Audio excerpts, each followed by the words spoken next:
نحمده ونصلي على رسوله الكريم اما بعد فاعوذ بالله من الشيطان الرجيم بسم الله الرحمن الرحيم رب اشرح لي صدري ويسر لي امري واحلل عقدة من لساني يفقهوا قولي لن تنالوا البر حتى تنفقوا مما تحبون. تم نیکی کو پہنچ نہیں سکتے، نیکی کو پا نہیں سکتے اور ہرگز نہیں پا سکتے جب تک کہ اپنی وہ چیزیں خدا کی راہ میں خرچ نہ کرو جنہیں تم عزیز رکھتے ہو. سب سے پسندیدہ چیز کیا؟ کھانا پینا. انسان جب اللہ کی خاطر کھانا پینا چھوڑتا ہے، مزے مزے کی چیزیں چھوڑتا ہے، چائے چھوڑتا ہے، کچھ لوگ اسموکنگ چھوڑ دیتے ہیں، تو پھر ہی وہ نیکی کے درجے کو پہنچ پاتے ہیں. روزہ ایک ذریعہ ہے کس چیز کا؟ اللہ کے قرب کو پانے کا. کیا قربان کر کے؟ اپنی بھوک، نیند اور مزے مزے کی چیزیں.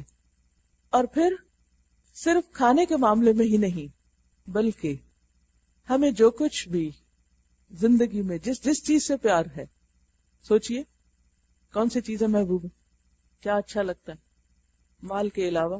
مال تو انڈرسٹوڈ ہے، کیونکہ اللہ سبحانہ وتعالیٰ فرماتے ہیں انسان مال کی محبت میں بہت شدید ہے.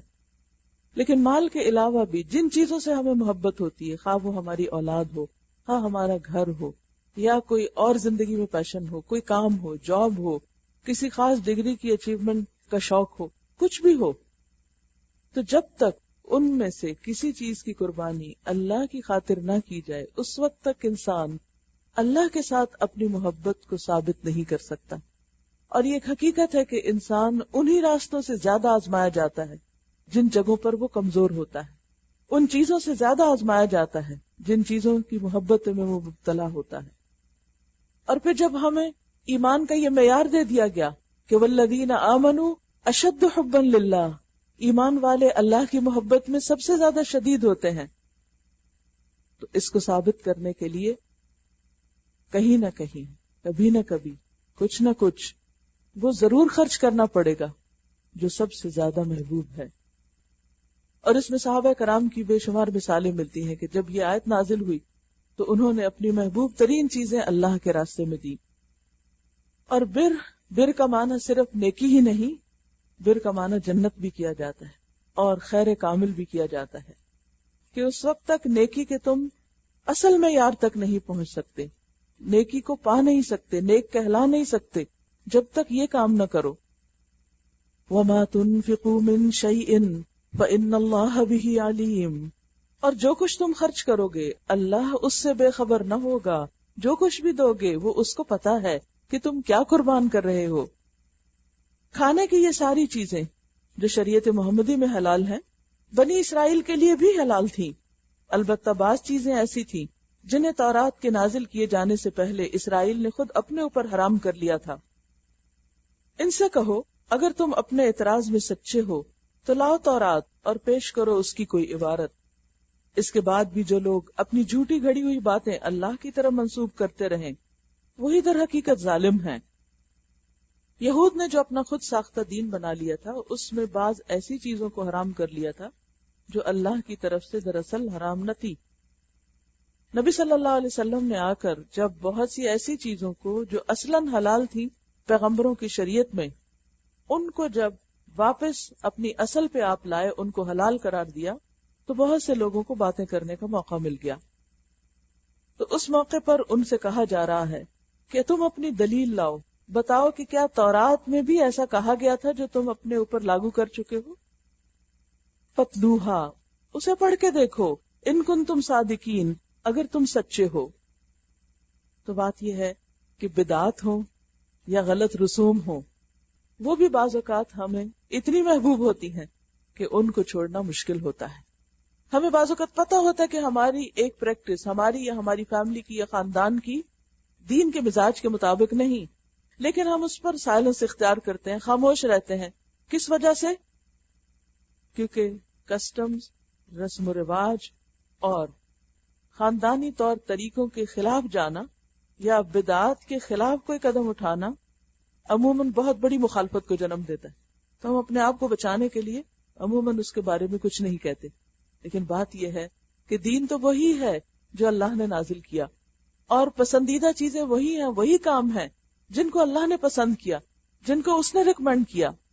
لیکن اگر کوئی اللہ کا بندہ ایسا پیدا ہو جائے جو اللہ کی خاطر حق بیان کرنے لگے تو عموماً لوگ اس کو چھوڑتے نہیں. اس موقع پر کتاب و سنت سے رجوع نہیں کرتے. عموماً کیا کہتے ہیں، ہمارے ہاں تو ایسا ہی ہوتا رہا ہے، ہم تو شروع سے فلاں اور فلاں چیز نہیں کھاتے. اب دیکھیے کہ ہمارے معاشرے میں بھی بعض خاندانوں میں بعض رنگ نہیں پہنے جاتے، بعض کھانے نہیں کھائے جاتے، اور وہ کیوں نہیں کیا جاتا؟ بس ہمارے ہاں ایسا ہی ہوتا ہے. اور اگر کوئی یہ کہے کہ لاؤ دلیل، پڑھو قرآن، بتاؤ ہمیں کہ کہاں لکھا ہے ایسا کرنا، تو دلیل نہیں ہوتی، لیکن بات مانی بھی نہیں جاتی. تو بات یہ ہے کہ لن تنالوا البر حتی تنفقوا مما تحبون، اور اس میں وہ اپنی عقیدتیں اور اپنی عزتیں اور اپنی پسند و ناپسند بھی ہوگی، جسے اللہ کی پسند کے آگے جھکانا ہوگا. وہ شریعت کے قوانین بھی ہو سکتے ہیں اور باقی طور طریقے بھی ہو سکتے ہیں. فرمایا فمن افترى على الله الكذب من بعد ذلك فاولئك هم الظالمون. اس کے بعد بھی جو لوگ اپنی جھوٹی گھڑی ہوئی باتیں اللہ کی طرف منسوب کرتے رہیں وہی در حقیقت ظالم ہیں. کہو اللہ نے جو کچھ فرمایا ہے سچ فرمایا ہے. تم کو یکسو ہو کر ابراہیم علیہ السلام کے طریقے کی پیروی کرنی چاہیے، اور ابراہیم علیہ السلام شرک کرنے والوں میں سے نہ تھے. ان اول بیت وضع للناس للذی ببکۃ مبارکا وہدی للعالمین. بے شک سب سے پہلی عبادت گاہ جو انسانوں کے لیے تعمیر ہوئی وہ وہی ہے جو مکہ میں واقع ہے، وہ بھی محبتوں کی علامت ہے. اس کی طرف سفر بھی اسی وقت انسان کر سکتا ہے جب دوسری محبتوں کو قربان کرے، اپنا کام کاروبار چھوڑے، اپنا گھر بار چھوڑے، بچے چھوڑے، پھر اس رب کے در پر انسان حاضر ہو سکتا ہے. تو اس لیے اس کا بھی ذکر ساتھ ہی کر دیا گیا. اس گھر کو خیر و برکت عطا کی گئی تھی، مبارک ہے وہ گھر، مبارکن، اور تمام جہان والوں کے لیے مرکز ہدایت بنایا گیا تھا. اس میں کھلی ہوئی نشانیاں ہیں. ابراہیم علیہ السلام کا مقام عبادت ہے، اور اس کا حال یہ ہے، یعنی اس گھر کا، کہ جو اس میں داخل ہو گیا امن میں آ گیا. لوگوں پر اللہ کا یہ حق ہے کہ جو اس گھر تک پہنچنے کی استطاعت رکھتا ہو وہ اس کا حج کرے، اور جو اس حکم کی پیروی سے انکار کرے تو اسے معلوم ہو جانا چاہیے کہ اللہ تمام دنیا والوں سے بے نیاز ہے. اللہ کو اس بات کی کوئی ضرورت نہیں کہ تم اس کے گھر آؤ، تم اس کا طواف کرو، تم اس کے آگے سجدہ کرو، تم اس کی راہ میں اپنا وقت، اپنی مال اور جان قربان کرو، تم اس کی خاطر اپنا گھر وطن چھوڑو. اس کو تو اس کی ضرورت نہیں، لیکن وہ یہ دیکھنا چاہتا ہے کہ تم اس کی خاطر کیا کچھ قربان کر سکتے ہو. تو حج نماز روزے کے علاوہ ایک فرض عبادت ہے. کس پر؟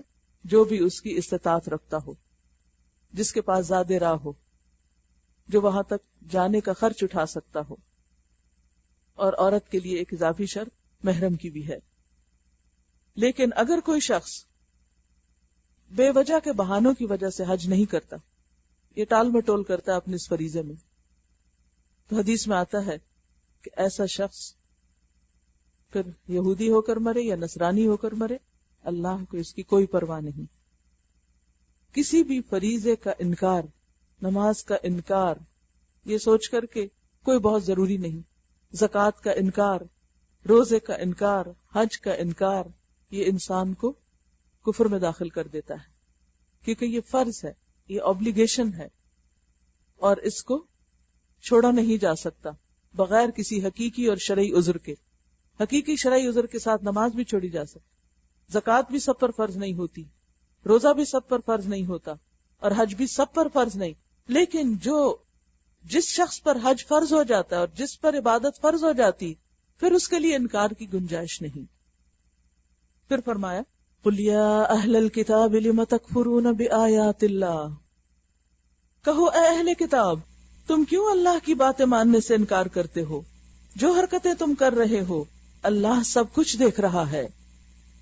کہو اے اہل کتاب، یہ تمہاری کیا روش ہے کہ جو اللہ کی بات مانتا ہے اسے بھی تم اللہ کے راستے سے روکتے ہو، یعنی نہ خود کرتے ہو نہ کرنے دیتے ہو. کس پر عمل؟ اللہ کی بات پر عمل، اللہ کی آیات پر ایمان، اور چاہتے ہو کہ وہ ٹیڑھی راہ چلے، حالانکہ تم خود اس کے راہ راست ہونے پر گواہ ہو۔ تمہاری حرکتوں سے اللہ غافل نہیں ہے۔ کسی کو اللہ کے راستے سے روکنا بدترین جرم ہے۔ اے لوگو جو ایمان لائے ہو، اگر تم نے ان اہل کتاب میں سے ایک گروہ کی بات مانی تو یہ تمہیں ایمان سے پھر کفر کی طرف پھیر لے جائیں گے۔ پیچھے پڑا تھا نا کہ وہ تمہیں گمراہ کرنے کی کوشش کرتے رہتے ہیں۔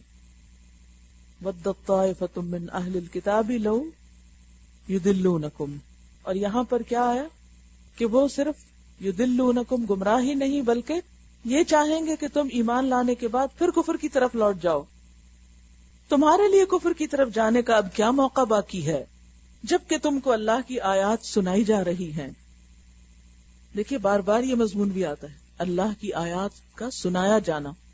ایک ہوتا ہے خود پڑھنا اور ایک ہوتا ہے کسی پڑھنے والے سے سننا۔ اور ہوتا یہ کہ جب ہم خود پڑھتے ہیں، مثلا صبح بھی آپ نے قرآن مجید پڑھا ہوگا اور آپ کو ترجمہ بھی آتا ہوگا، لیکن ہوتا ہے کہ ہم وہ پھر پرانی ڈگر پہ چلے جاتے ہیں۔ جب عربی پڑھتے ہیں تو سوچتے کم ہی ہے کہ کیا پڑھ رہے ہیں، لیکن جس وقت کوئی پڑھ رہا ہوتا ہے، مثلا آپ کیسٹ سن رہے ہوتے ہیں، تلاوت لگی ہوئی ہوتی ہے، تو اس وقت آپ کی توجہ کس پہ جاتی؟ معنی پہ جاتی۔ اسی طرح اگر کوئی انسان آپ کو کچھ پڑھ کر سنا رہا ہو تو اس وقت بھی آپ کی یکسوئی اور توجہ زیادہ ہوتی ہے، کس پر؟ آواز پر نہیں، الفاظ پر نہیں، بلکہ ان کے معنی پر۔ تو اس لیے قرآن مجید کی یہ انوکھی خصوصیت ہے کہ یہ کتاب عام کتابوں کی طرف صرف بک ریڈنگ کے طور پر ریڈ نہیں کی جاتی بلکہ پڑھ کر سنائی جاتی ہے، اور خود بھی لاؤڈلی اس کو پڑھا جاتا ہے۔ قرآن مجید کا دل میں پڑھنے سے زیادہ بہتر ہے کہ انسان اس کو تلاوت کر کے اچھے طریقے سے بلند آواز سے پڑھے، کیونکہ اللہ سبحانہ وتعالیٰ کسی آواز پر اس طرح کان نہیں لگاتا جس طرح نبی کی اس آواز پر جب وہ قرآن کو خوبصورتی کے ساتھ پڑھ رہا ہوتا ہے۔ اور ہمیں بھی حکم دیا گیا ہے کہ اپنی آوازوں کو قرآن کے ساتھ خوبصورت بناؤ، یعنی اونچی آواز میں خوبصورت پڑھنے کی کوشش کرو۔ تو یہ قرآن کے ساتھ ہی خاص خصوصیت ہے۔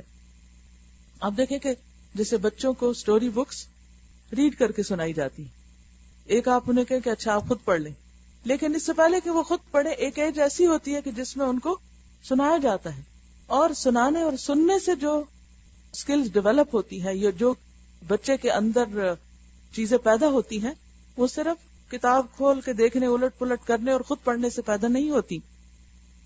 تو بات یہ ہے کہ جب انسان اللہ کا حکم سنتا ہے تو اس کے کان بھی سنتے ہیں اور اس کے دل پر بھی جا کر اثر ہو رہا ہوتا ہے۔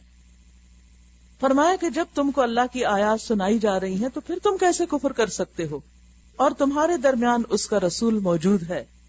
جو اللہ کا دامن مضبوطی کے ساتھ تھامے گا تو ضرور راہ راست پائے گا۔ وَمَن يَعْتَصِم بِاللَّهِ فَقَدْ هُدِيَ إِلَى صِرَاطٍ مُسْتَقِيمٍ يَا أَيُّهَا الَّذِينَ آمَنُوا اتَّقُوا اللَّهَ حَقَّ تُقَاتِهِ وَلَا تَمُوتُنَّ إِلَّا وَأَنتُم مُسْلِمُونَ۔ اے لوگو جو ایمان لائے ہو، اللہ سے ڈرو جیسا کہ اس سے ڈرنے کا حق ہے۔ تمہیں موت نہ آئے، تم دنیا سے نہ جاؤ مگر اس حال میں کہ تم مسلم ہو۔ دو چیزوں کا حکم پھر دیا جا رہا ہے، تقوی اور اسلام کی حالت میں موت۔ تقوی کیا ہے؟ اللہ کے ڈر سے، اللہ کی خاطر گناہوں سے بچنا، شبہات سے بچنا، اس کی اطاعت کے کام کرنا، ان کاموں کی طرف دوڑنا جو اس کی محبت کے قریب کرتے ہیں، اور پھر صرف گناہ نہیں، صرف بڑی بڑی غلطیاں نہیں، ان چیزوں سے بھی بچنا جو انسان کے دل میں شک پیدا کریں۔ کیونکہ تقوی کیا ہے؟ دع ما یریبک الی ما لا یریبک، وہ چیزیں چھوڑ دو جو تمہیں شک میں ڈالتی، you are not sure about it کہ یہ ٹھیک ہے یا نہیں، کرنا چاہیے یا نہیں، اور ان چیزوں کو اختیار کرنا کہ جن کے بارے میں شرح صدر ہو کہ ہاں یہ بالکل ٹھیک کام ہے، تاکہ پورے یقین کے ساتھ، دل کی تسلی کے ساتھ آپ انہیں کر سکیں۔ کیونکہ اللہ کی اطاعت ہاف ہارٹیڈلی نہیں ہونی چاہیے، آدھے دل سے نہیں ہونی چاہیے۔ اچھا کر لیتا ہوں، اچھا ابھی نہیں کرتا، نہیں، جو کرنا ہے اس کو کرنا ہے، اور پورے یقین اور ایمان اور شوق کے ساتھ کرنا ہے۔ اور اگر کسی کام کے بارے میں شک ہے کہ یہ نہیں کرنا چاہیے تو اس کو پھر نہیں کرنا چاہیے۔ ابن عمر کہتے ہیں لا يبلغ العبد حقیقت التقوی حتی یدع ما حاک فی الصدر. بندہ حقیقت تقوی کو، تقوی کی اصلیت کو اس وقت تک نہیں پہنچ سکتا جب تک کہ وہ چیز نہ چھوڑ دے جو اس کے دل میں کھٹکتی ہے. کسی بھی کام کے کرتے وقت آپ ہر وقت کتاب ساتھ نہیں رکھ سکتے، اچھا میں ذرا چیک لسٹ لے لوں یہ جائز ہے یا ناجائز ہے، ٹھیک ہے یا نہیں. آپ کتنا بھی نالج رکھتے ہو، کتنا بھی پڑھ چکے ہو، پھر بھی زندگی میں بہت سے ایسے فیزز آتے ہیں کہ جس میں آپ ڈبل مائنڈڈ ہو جاتے ہیں، شک کا شکار ہو جاتے ہیں. مثلا آپ وضو کرتے ہیں تو بعد میں کیا ہوتا ہے پتہ نہیں ٹھیک کیا یا نہیں، کہیں یہ چیز خشک نہ رہے گی تو آپ کیا کرتے ہیں؟ اگر آپ کو یہ شک ہو کہ کونی خشک رہ گئی تو آپ دوبارہ لازماً ایک ہاتھ پھیر کے اچھی طرح اس کو مل کے اپنی تسلی کر لیتے ہیں. یا آپ نے کیا کیا؟ ہاتھ پھیرنے کا عمل اپنے دل کی کھٹک دور کر لی. اور اگر دور نہیں کرتے تو یہ تقویٰ کا مقام نہیں. تقویٰ کا مقام کیا ہے کہ کھٹک دور کر لیں. اسی طرح آپ کچھ کھا رہے ہیں اور آپ کو یقین نہیں کہ یہ پیور حلال ہے، کھٹک ہے، کیا کریں؟ شک ہے، چھوڑ دیں. حتیٰ کہ شک کا روزہ رکھنے سے بھی منع کیا گیا ہے، کیا پتا آج روزہ ہو.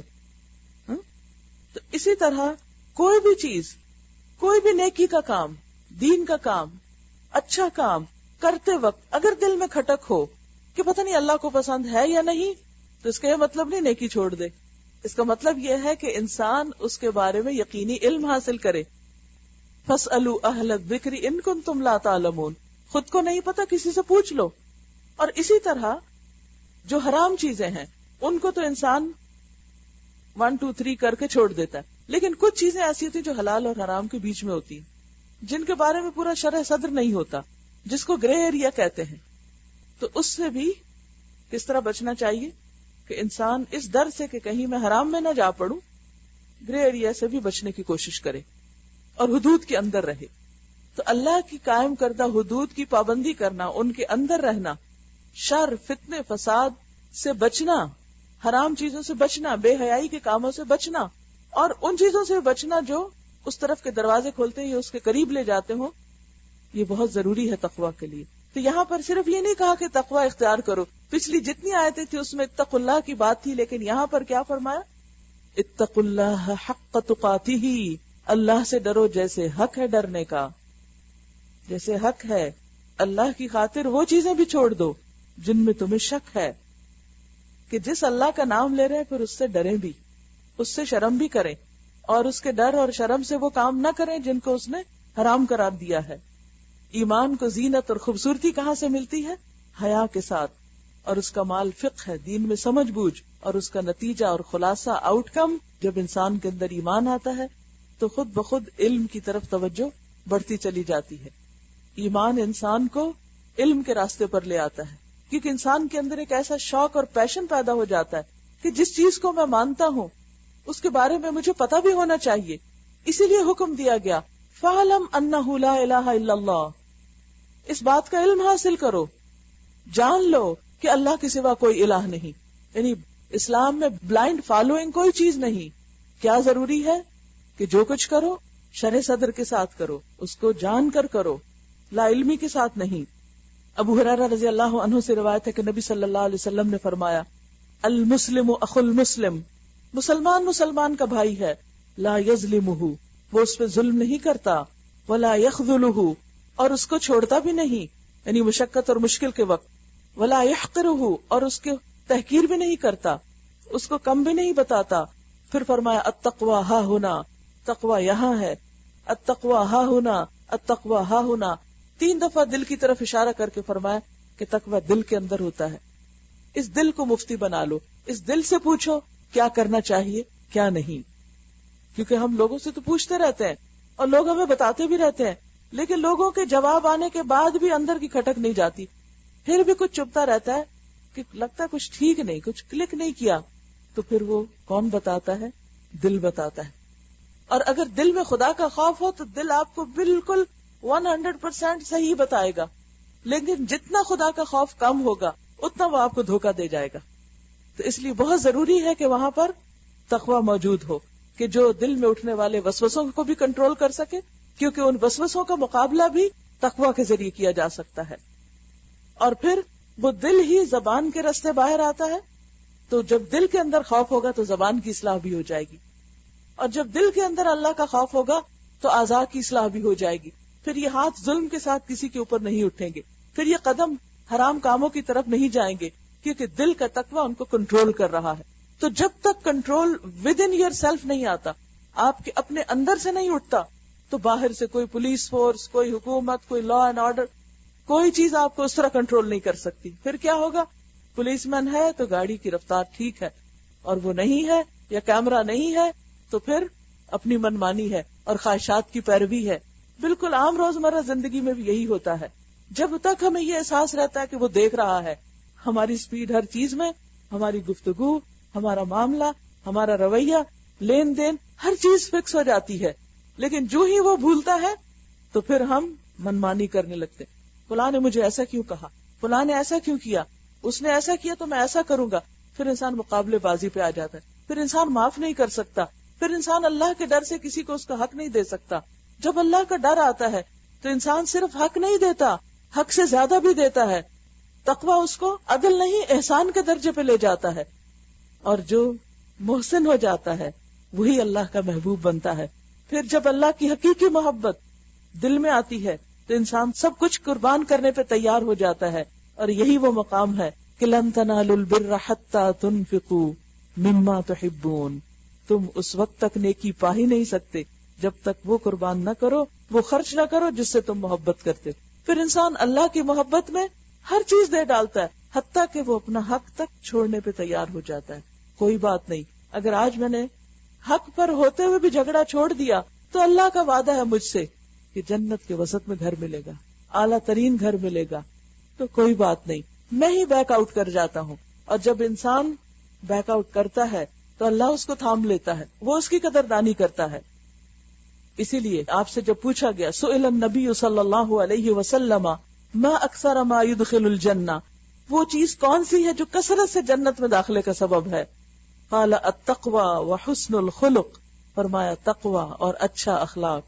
جس بندے کے اندر دو چیزیں ہوں گی, دل میں اللہ کا ڈر اور بظاہر اس کا اخلاق اچھا, تو پھر اس کے لیے جنت کا راستہ آسان ہو جائے گا. وسئل ما اکثر ما يدخل النار قال الاجوفان الفم والفرج, پوچھا گیا جہنم میں لے جانے والی چیزیں کون سی ہیں؟ فرمایا دو سوراخ, منہ اور فرج, شرمگاہ. یہ دو چیزیں جو ہیں انسان کو جہنم میں لے جانے والی, کہ اگر ان دو راستوں سے انسان حرام کا ارتکاب کرے یا اللہ کی ناپسند کے راستے اختیار کرے. ایک بہت خوبصورت دعا ہے تقوی کے بارے میں, کیونکہ یہاں اللہ نے حکم دیا نا کہ یا ایھا الذین آمنوا اتقوا اللہ حق تقاتہ, صرف تقوی نہیں, حق تقاتہ. تو پھر جب تک اللہ نہ دے خود سے کہاں سے کر سکتے ہیں؟ تو اسی لیے وہ دعا بھی ہے, اللہم انی اسألک الہدی والتقی والعفاف والغنی. اور اسی طرح ابن ابی شیبہ نے ایک دعا روایت کی ہے, اللہم البسنا لباس التقوی وَأَلْزِمْنَا كَلِمَةَ التَّقْوَى وَاجْعَلْنَا مِنْ أُولِي النُّهَى وَأَمِتْنَا حِينَ تَرْضَى وَأَدْخِلْنَا جَنَّةَ الْمَأْوَى وَاجْعَلْنَا مِمَّنْ بَرَّ وَاتَّقَى وَصَدَّقَ بِالْحُسْنَى وَنَهَى النَّفْسَ عَنِ الْهَوَى وَاجْعَلْنَا مِمَّنْ تُيَسِّرُهُ لِلْيُسْرَى وَتُجَنِّبُهُ الْعُسْرَى وَاجْعَلْنَا مِمَّنْ يَتَذَكَّرُ فَتَنْفَعَهُ الذِّكْرَى اللہم اجعل سعینا مشکورا وذنبنا مغفورا ولقنا نظرة سرورا وقسنا سندسا وحریرا. سمجھ آ گئی ہوگی, بہت سے الفاظ قرآن ہی کے ہیں. اللہ ہمیں تقوی کا لباس پہنا اور تقوی کی بات کو ہمارے لیے لازم کر دے, تقوی کی بات کا پابند کر دے, اور ہمیں عقل مند لوگوں میں شامل کر دے, اور ہمیں اس وقت موت دینا جب تو ہم سے راضی ہو جائے, اور ہمیں جنت المأویٰ میں داخل فرمانا, اور ہمیں ان لوگوں میں شامل کر دے جو نیکی کرتے ہیں اور تقوی اختیار کرتے ہیں اور بھلائی کی تصدیق کرتے ہیں اور نفس کو بری خواہشات سے روکتے ہیں, اور ہمیں ان میں شامل کر دے جن کے لیے تو نے آسان راستے کو آسان کیا, وتجنبہ العسریٰ, اور مشکل راستے سے بچایا, اور ہمیں بنا دے ان لوگوں میں سے جو نصیحت حاصل کرتے ہیں تو نصیحت ان کو فائدہ دیتی ہے. اے اللہ ہماری کوشش کو قابل قدر بنا دے، ہماری کوششوں کو مشکور بنا دے، یعنی تو ان کی قدردانی کرے اور ہمارے گناہوں کو معاف کر دے اور ہمیں تازگی اور سرور بخش دے اور ہمیں سندس اور حریر پہنا دے۔ تو بہرحال ہم سب کا اس مہینے کا گول، تمنا، آرزو، کوشش اور دعا کیا ہے کہ اللہ ہم کو تقوی نصیب کر دے تاکہ ہمارے سارے اعمال درست ہو جائیں، لوگوں کے ساتھ بھی معاملات اچھے ہو جائیں اور اللہ کے ساتھ تعلق بھی بہترین ہو جائے۔ جب یہ ہوگا تو ہی کیا ہوگا، وَاعْتَصِمُوا بِحَبْلِ اللَّهِ جَمِيعًا، پھر اجتماعیت آئے گی، پھر اکٹھے کام کر سکو گے، پھر مل کر اللہ کی رسی کو مضبوط پکڑ سکو گے۔ بہت سے لوگ نیک ہوتے ہیں، اچھے ہوتے ہیں، اپنی اپنی جگہ بڑے اچھے اچھے کام کر رہے ہوتے ہیں، نمازیں بھی پڑھ رہے ہیں، تسبیح بھی کر رہے ہیں، ذکر اذکار بھی کر رہے ہیں اور صدقہ خیرات بھی کرتے ہیں، سب کچھ کرتے ہیں، لیکن جو ہی لوگوں کے ساتھ معاملہ ہوتا ہے بگڑ بیٹھتے ہیں، انسانوں کے ساتھ معاملات میں فیل ہو جاتے ہیں۔ اور یہ اس قدر افسوس کی بات ہے کہ مسلمانوں کے اندر ٹیم ورک ہے ہی نہیں، چاہے وہ کسی مسجد میں جمع ہو، چاہے وہ کسی اسلامی ادارے میں جمع ہو، چاہے وہ دنیا کے کسی بزنس میں جمع ہو، خواہ وہ رشتہ دار ہو یا غیر ہو، کہیں کم ہی دیکھنے میں آیا ہوگا کہ کچھ لوگوں نے مل کے کام شروع کیا اور پھر وہ آخر تک اکٹھے رہے۔ کیوں؟ کیا چیز توڑ دیتی ہے، پھوڑ دیتی ہے لوگوں کو باہم؟ کیا چیز معاملات کو بگاڑ دیتی ہے؟ اللہ کے خوف کا نہ ہونا۔ جب اللہ کا خوف نہیں ہوتا تو زبانیں جھوٹ بھی بولتی ہیں، جب اللہ کا خوف نہیں ہوتا تو الزام تراشیاں بھی ہوتی ہیں۔ اسی لیے شادی کے خطبے میں 3 آیتوں کے اندر 4 بار اللہ کا تقوی کا حکم دیا گیا کہ لوگوں خدا سے ڈرو۔ جب تک خدا سے نہیں ڈرو گے ایک دوسرے کو اس کا حق نہیں دے سکو گے، اور جب تک انسان صرف اللہ کی خاطر حق نہ دے، صرف اللہ کی خاطر، بندوں کی خاطر نہیں، کیونکہ بندے تو ہم سے وہ سلوک باز اوقات کرتے ہیں کہ ہم حق دے ہی نہیں سکتے۔ اگر ہم اس پہ جائیں کہ جو بندے ہمارے ساتھ کریں گے وہی ہم کریں گے تو پھر تو اللہ کے ایک حکم پہ بھی ہم نہیں چل سکتے۔ اللہ کے احکام کی پیروی صرف اس وقت ہو سکتی ہے جب انسان بندوں کے رویے کے تابع ہو کر نہیں، صرف اللہ کی محبت میں اور اللہ کے خوف میں وہ سب کچھ کرتا ہے جو اللہ بندے سے چاہتا ہے۔ یہیں سے پھر دین کے کاموں میں برکت پیدا ہوتی ہے کہ جب مل کے اللہ کی رسی کو پکڑا جاتا ہے۔ اور اللہ کی رسی کیا ہے؟ اللہ کی کتاب، اللہ کا کلام، اللہ کا قرآن، اور اسی طرح تقوی کو بھی اللہ کی رسی کہا گیا۔ ایک حدیث کے مطابق جو قرآن ہے وہ اللہ کی رسی ہے جس کا ایک سرا ہمارے ہاتھ میں اور دوسرا اللہ کے ہاتھ میں ہے۔ لیکن چاہے قرآن کی تعلیم ہو، قرآن کی خدمت ہو، لوگ جب ذاتی مفاد سامنے آتے ہیں، ذاتی مصلحتیں سامنے آ جاتی ہیں تو بڑے بڑے پیشن کمزور پڑ جاتے ہیں اور بڑے بڑے تمنا اور ارادے اور عزم کمزور ہو جاتے ہیں، اور ذات کو ایشو بنا کر، ذات کے معاملے میں سینسیٹیو ہو کر اللہ کے دین کے کام کو اس کے رحم و کرم پہ چھوڑ کے ہم ایک طرف ہو جاتے ہیں۔ تو یہاں اللہ تعالیٰ حکم دیتے ہیں وَاعْتَصِمُوا بِحَبْلِ اللَّهِ جَمِيعًا، اللہ کی رسی کو سب مل کے مضبوطی سے پکڑو۔ سوچئے اسی سے پہلے حق کا تکاتی ہی کی بات ہے، وَلَا تَفَرَّقُوا، اور الگ الگ نہ ہو جاؤ، تفرقے میں نہ پڑو۔ وَاذْكُرُوا نِعْمَتَ اللَّهِ عَلَيْكُمْ، اللہ کے اس احسان کو یاد رکھو جو اس نے تم پر کیا، تمہیں ایمان کی نعمت بخشی، تمہیں دین کی نعمت بخشی، تمہیں قرآن کی نعمت بخشی، تم یہ سب کچھ پا کر، یہ نعمتیں پا کر گھر بیٹھ جاؤ گے اور صرف اپنی ذات کا رونا روتے رہو گے اور اللہ کی خاطر محبوب چیز قربان نہیں کرو گے، اپنی عزت، اپنی خواہشات، اپنے جذبات، اپنا مال، اپنا وقت، صلاحیتیں، انرجیز اس کو نہیں دو گے، صرف اس سے اپنی اور اپنے اہل و عیال کی اور اپنے گھر بار کی ہی دنیا بناتے رہو گے، صرف اسی کو سجاتے رہو گے۔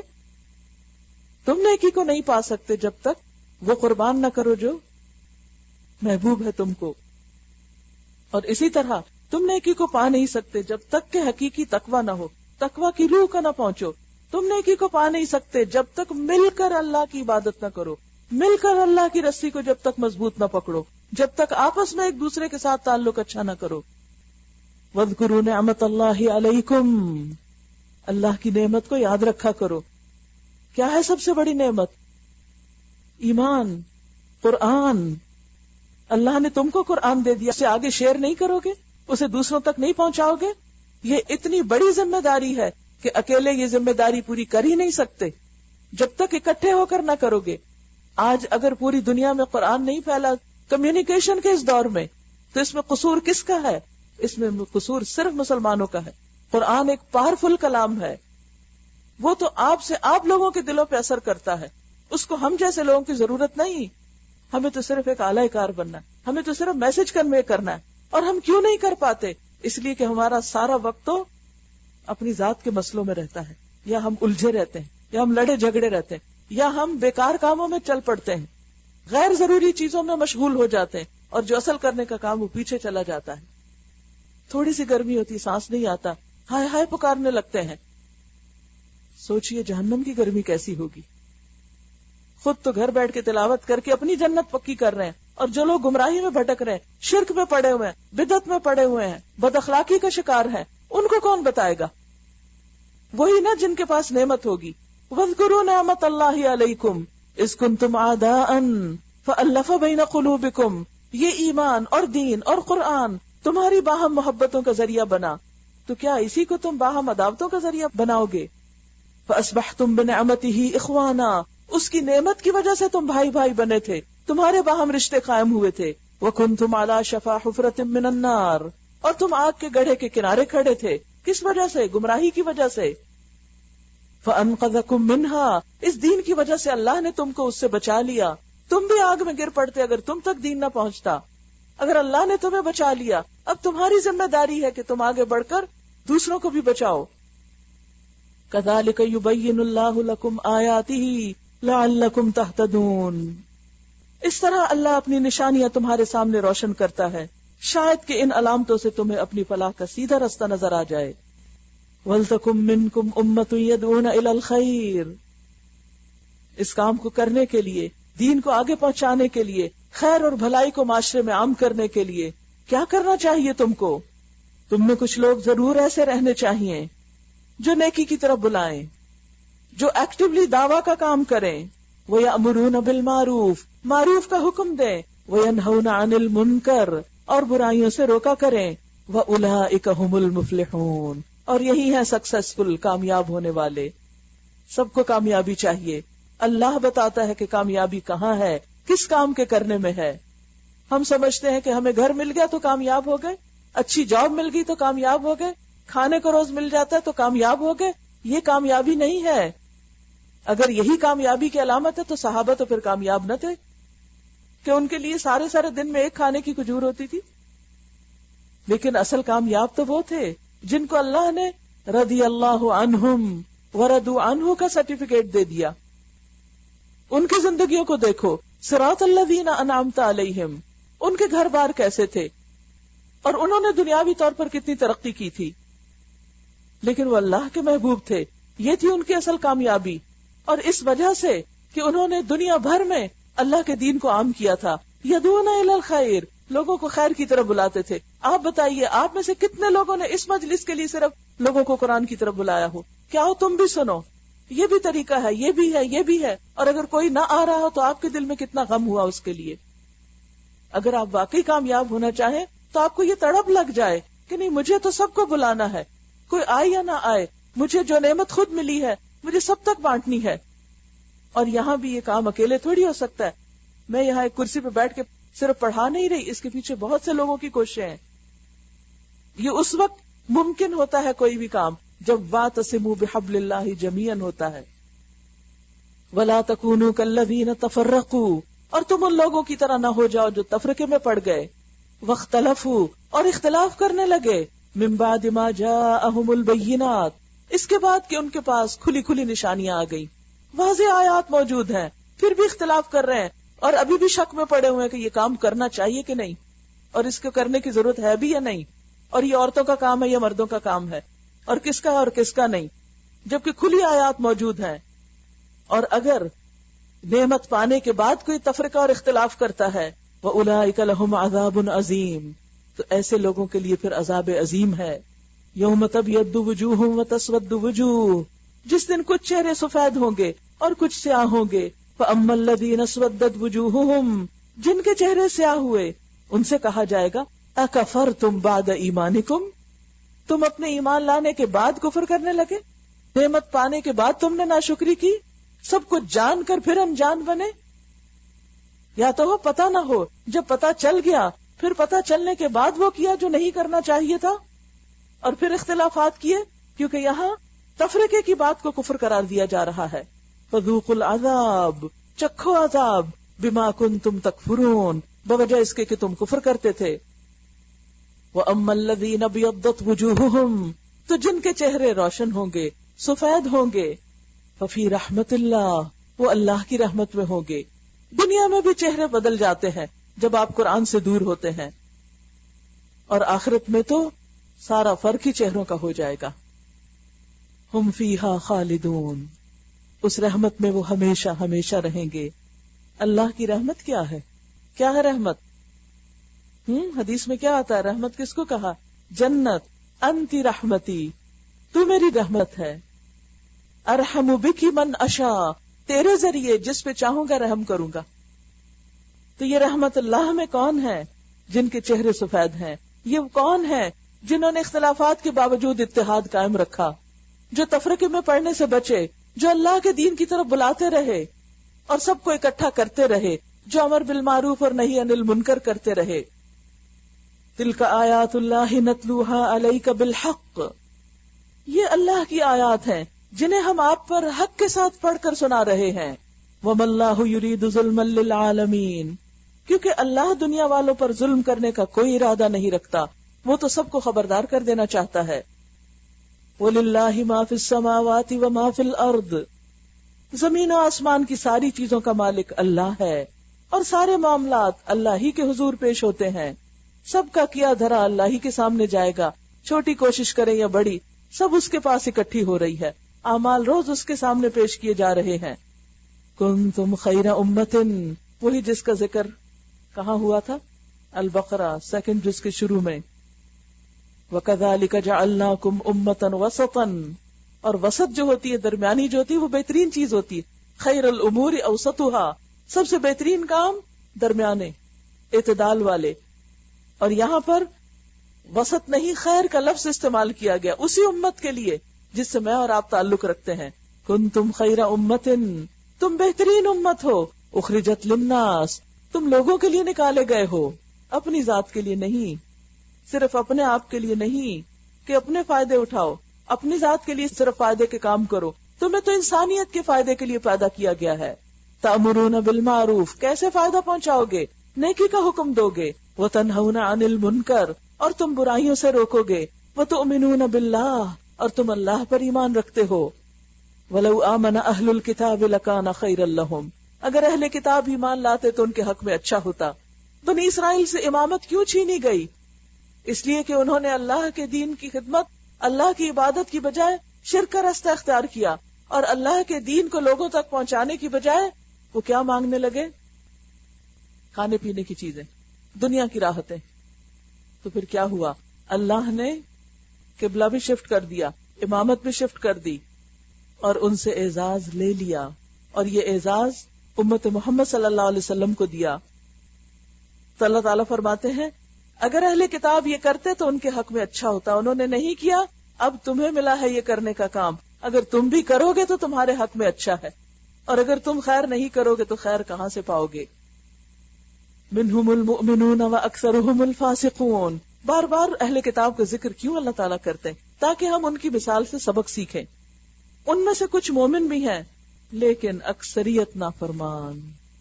اور آج خیر امت میں سے کچھ بات مان لیتے ہیں لیکن اکثریت سن کے بھی نہیں مانتی، جان کے بھی نہیں مانتی. اب ہوتا یہ ہے کہ جب کوئی انسان یہ کام کرنے لگتا ہے تو ساتھ ہی مخالفت آ جاتی، اور بعض اوقات مخالفت پڑھے لکھے لوگوں کی طرف سے آتی ہے، کتاب والوں کی طرف سے آتی ہے. تو مسلمانوں کو بھی مدینہ میں سب سے بڑی مشکل کہاں سے پیش آئی؟ مشرکین کو تو مکہ میں چھوڑ آئے تھے، کچھ عرصے بعد جنگ بدر ہوئی، ان کو نقصان پہنچا، وہ دب گئے، ٹھنڈے ہو گئے. اب مخالفت کہاں سے تھی؟ مدینہ میں منافقین کی طرف سے، یہود کی طرف سے. منافق تو آستین کے سانپ تھے، اور دوسری طرف یہود تھے جو اہل کتاب تھے، پیپل آف دا بک، پڑھے لکھے لوگ، دین جاننے والے، پیغمبروں کی تاریخ جاننے والے. وہ آ کر رسول کے راستے کی رکاوٹ بنتے ہیں. اور ان پر طرح طرح کے اعتراض کرتے ہیں اور ہر آئے دن مشکل کھڑی کرتے ہیں ریلیجس پیپل. فرمایا لن یضروکم الا اذی، ان کی باتوں کی پرواہ نہ کرو، یہ تمہیں کچھ بھی نقصان نہیں دے سکتے، تمہارا کچھ بھی نہیں بگاڑ سکتے، مگر اذیت ضرور دیتے رہیں گے، باتیں بنا بنا کر، مذاق اڑا کر. آج بھی آپ دیکھیں جو شخص بھی دین کی بات کسی کو بتاتا ہے اس کا مذاق ضرور اڑایا جاتا ہے، اس پر ضرور طنز کیے جاتے ہیں، اس کے راستے میں ضرور مشکلات آتی ہیں، لیکن انسان کو ان کی پرواہ نہیں کرنی چاہیے. ایسی اذیت والی باتوں، ایسی چھوٹی موٹی ہرٹ کرنے والی باتوں کو اگنور کر دینا چاہیے. پھر فرمایا وَإِن يُقَاتِلُوكُمْ يُوَلُّوكُمُ الْأَدْبَارَ، اگر یہ تم سے لڑیں گے تو مقابلے میں پیٹھ دکھائیں گے، پھر ایسے بے بس ہوں گے کہ کہیں سے ان کو مدد نہ ملے گی. یہ جہاں بھی پائے گئے ان پر ذلت ہی کی مار پڑی. ذلت کیوں؟ اس لیے کہ اللہ کا کام چھوڑ دیا تھا. کہیں اللہ کے ذمہ یا انسانوں کے ذمہ میں پناہ مل گئی تو یہ اور بات ہے کہ ذلت سے نکل آئیں، ادروائز نہیں نکل سکتے. کہ ایک یہ کہ وہ دین کا سہارا لیں، دوسرے یہ کہ وہ دنیا میں کسی کا اڈاپٹڈ بچہ بن جائیں. یہ اللہ کے غضب میں گھر چکے ہیں، ان پر محتاجی اور مغلوبی مسلط کر دی گئی ہے، اور یہ سب کچھ صرف اس وجہ سے ہوا کہ یہ اللہ کی آیات سے کفر کرتے رہے اور انہوں نے پیغمبروں کو ناحق قتل کیا. یہ ان کی نافرمانیوں اور زیادتیوں کا انجام ہے. مگر یہ سارے اہل کتاب یکساں نہیں، ایک جیسے نہیں. ان میں کچھ لوگ ایسے بھی ہیں جو راہ راست پر قائم ہیں. ان میں سے کچھ مسلمان بھی ہو گئے تھے، انہوں نے نبی صلی اللہ علیہ وسلم کا ساتھ دیا، آپ کے مشن میں شریک ہو گئے. یتلون آیات اللہ آناء اللیل، یہ اللہ کی آیات کو راتوں کے وقت پڑھتے ہیں. جی، قرآن صرف دن کو نہیں رات کو بھی پڑھا جاتا ہے. کہاں، کب، کیسے؟ تراویح میں. یس، روزے کے بعد تراویح اہم ترین، بہترین، خوبصورت ترین عبادت ہے کہ جس میں ہم قرآن سنتے ہیں، اور یہ سلف صالحین کی علامت ہے، نیک لوگوں کی سنت ہے کہ رات کے وقت قیام میں کھڑے ہو کر اللہ کی آیات کو پڑھنا اور سننا. یتکیو کے ساتھ ہی ذکر ہے وَهُمْ يَسْجُدُونَ، تو صاف اشارہ ہے کس چیز کی طرف؟ تلاوت کے ساتھ سجدوں کی طرف. یتلون آیات اللہ آناء اللیل وَهُمْ يَسْجُدُونَ یؤمنون باللہ والیوم الآخر. ان کی خوبیاں کیا ہیں؟